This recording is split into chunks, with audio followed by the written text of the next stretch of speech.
Friday. At least I think that it's Friday. I broke everything electronic. I smashed my computer to pieces. Every single thing on there could have been accessed by network access. Or worse, altered. I'm a programmer. I know. Every little piece of information I gave out since this started, my name, my email, my location, none of it came back from outside until I gave it out. I've been going over and over what I wrote. I've been pacing back and forth, alternating between stark terror and overpowering disbelief.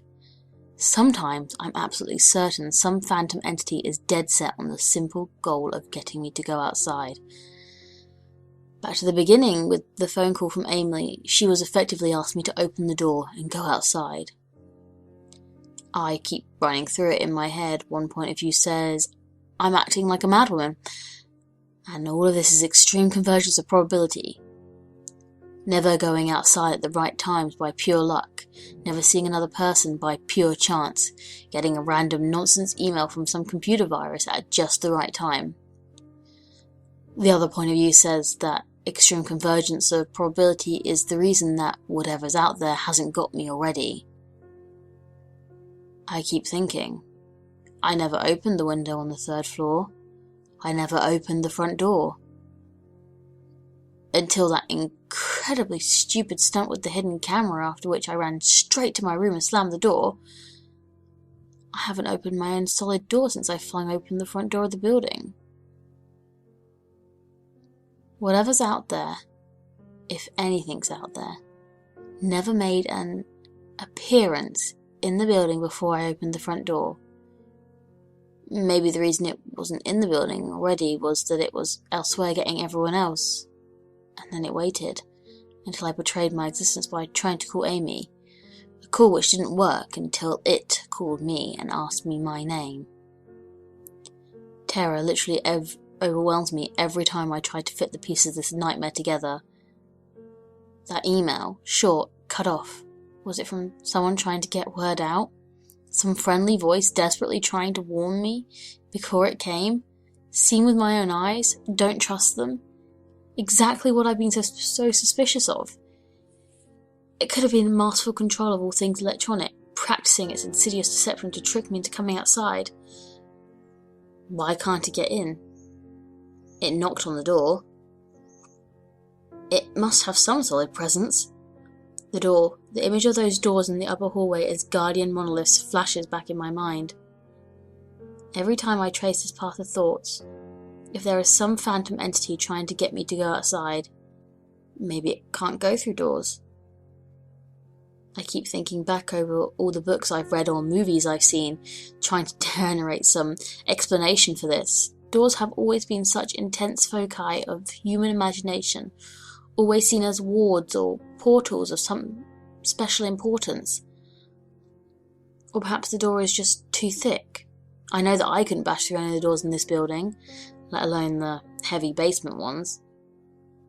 Aside from that, the real question is, why does it even want me? If it just wanted to kill me, it could do it in a number of ways, including just waiting till I starve to death.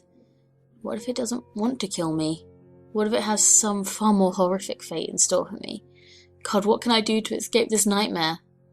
A knock on the door. I told the people on the other side of the door I need a minute to think and I'll come out. I'm really just writing this down so I can figure out what to do. At least this time I heard their voices. My paranoia, and yes, I recognise I'm being paranoid, has me thinking of all sorts of ways that their voices could be faked electronically. There could be nothing but speakers outside simulating human voices.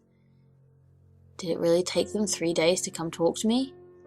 Amy is supposedly out there, along with 2 policemen and a psychiatrist. Maybe it took them 3 days to think of what to say to me. The psychiatrist's claims could be pretty convincing. If I decide to think this has all been a crazy misunderstanding, and not some entity trying to trick me into opening the door. The psychiatrist had an older voice, authoritarian, but still caring. I liked it. I'm desperate just to see someone with my own eyes. He said I have something called Psychosis, and I'm just one of a nationwide epidemic of thousands of people having breakdowns triggered by a suggestive email that, got through somehow. I swear he said got through somehow. I think he means spread throughout the country inexplicably, but I'm incredibly suspicious that the entity slipped up and revealed something. He said I'm part of a wave of emergent behaviour, that a lot of other people are having the same problem with the same fears, even though we've never communicated. That nearly explains the strange email about eyes that I got. I didn't get the original triggering email. I got a descendant of it. My friend could have broken down too and tried to warn everyone he knew against his paranoid fears. That's how the problem spreads, the psychiatrist claims. I could have spread it too, with my text and instant messages online to everybody I know. One of these people might be melting down right now, after being triggered by something I sent them, something they might interpret any way that they want, something like a text saying, "Seen anyone face to face lately?" The psychiatrist told me that he didn't want to lose another one, that people like me are intelligent and that's our downfall. We draw connections so well that we draw them even when they shouldn't be there. He said it's easy to get caught up in paranoia in our fast-paced world, a constantly changing pace where more and more of our interaction is simulated. I had to give him one thing. It's a great explanation. It nearly explains everything. It perfectly explains everything, in fact. I have every reason to shake off this nightmarish fear that something of consciousness or being out there wants me to open the door so it can capture me for some horrible fate worse than death. It would be foolish after hearing that explanation to stay in here until I starve to death just to spy that entity that might have got everyone else. It would be foolish to think after hearing that explanation I might be one of the last people left alive on an empty world, hiding in my secure basement, spiting some unthinkable deceptive entity just by refusing. Spiting some unthinkable deceptive entity just by refusing to be captured is a perfect explanation for every single strange thing I've seen or heard, and I have every reason in the world to let all my fears go and open the door. That's exactly why I'm not going to. How can I be sure? How can I know what's real and what's deception?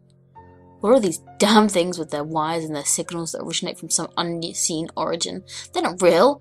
I can't be sure. Signals through a camera, faked video, deceptive phone calls, emails, even the television lying broken on the floor. How can I possibly know it's real? It's just signals, waves, lights. The door. It's bashing on the door. It's trying to get in. What insane mechanical contrivance could it be using to simulate the sound of men attacking the heavy woods so well? At least I'll finally see it with my own eyes. There's nothing left in here for it to deceive me with. I've ripped apart everything else. It can't deceive my eyes, can it? Seen with your own eyes, don't trust them, Wait. Was that desperate message telling me to trust my eyes? Or warning me about my eyes too? Oh my god, what's the difference between a camera and an eye? They both turn light into electrical signals. They're the same. I can't be deceived. I have to be sure. I have to be sure.